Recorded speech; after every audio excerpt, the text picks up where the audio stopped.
Wĩgwatĩri wa ndere cia iria rĩa Olobolosat, ũrĩmi ũtarĩ na kĩharĩro, o ũndũ ũmwe na ũhandi wa mĩtĩ ya mĩnyua maĩ nĩ mamwe ma mathĩna marĩa maragiria ũtũũro wa iria rĩa Olobolosat na kũiga hatĩka-inĩ mĩtũrĩre ya nyamũ iria cikaraga maĩ-inĩ. Vile Lake Naivasha inafanya biashara, hata hii lake yetu inaweza fanya hiyo biashara, lakini tuko na challenges kidogo.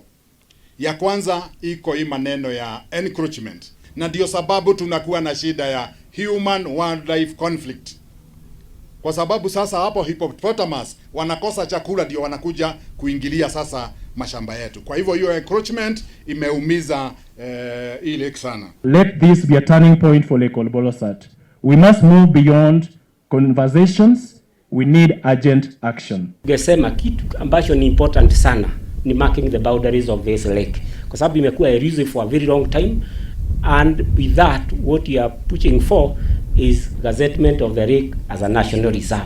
Ũrũgamĩrĩri wa thirikari ya Nyandarua hamwe na anyiti itemi angĩ maugĩte mathĩna maya matũmaga gĩkĩro kĩa maĩ ma iria rĩrĩ kũnyiha, ũndũ ũrĩa rĩu ũrabatara ũnyitanĩri wa anyiti itemi othe nĩguo kũrĩgitĩra. Gũkĩrĩ ũguo, magĩtabania moko ya kũmenyithania bata wa kũgitĩra iria rĩrĩ thĩ yothe ĩrorete gũkũngũĩra mũthĩ wa itomboya tarĩki 2 mweri wa kerĩ, thirikari ĩrahinyĩrĩria mũingĩ wa gĩcigo gĩkĩ gwĩkĩrĩra tabarĩra cia ũhandi wa mĩtĩ nĩguo kũmenyerera marĩa matũrigicĩirie, o ũndũ ũmwe na gũteithĩrĩria kũgucĩrĩria mbura na gĩkĩro kĩnene.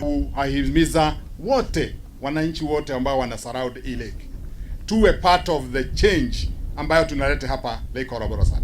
Hata kama ni miti 2 unapanda, hata kama ni miti 3, hata kama unasaidia kuvuna mofao, ukivuna hiyo eucalyptus, wacha tuweke mti mzuri. Ni iria rĩrĩ rĩakinyĩte mũno ũrĩa ũngĩ, na nĩkĩo tũrageria kũrĩtetera, tukageria kũrĩkĩra nginya kũrĩ gazette rĩtuĩke national reserve, na nĩgetha rĩtũteithĩrĩrie kana rĩtũteithagie ona ithuĩ taikaria matũra maya. Tuko na furaha leo kama Kenya Wildlife Service kushirikiana nyinyi ndio tuweze kuhifadhi ziwa letu kwa manufaa ya wanyama na wananchi watukufu wa area hii. Tunapanga siku moja, tumeita all the tour operators in the country, tukishirikiana na serikali kuu.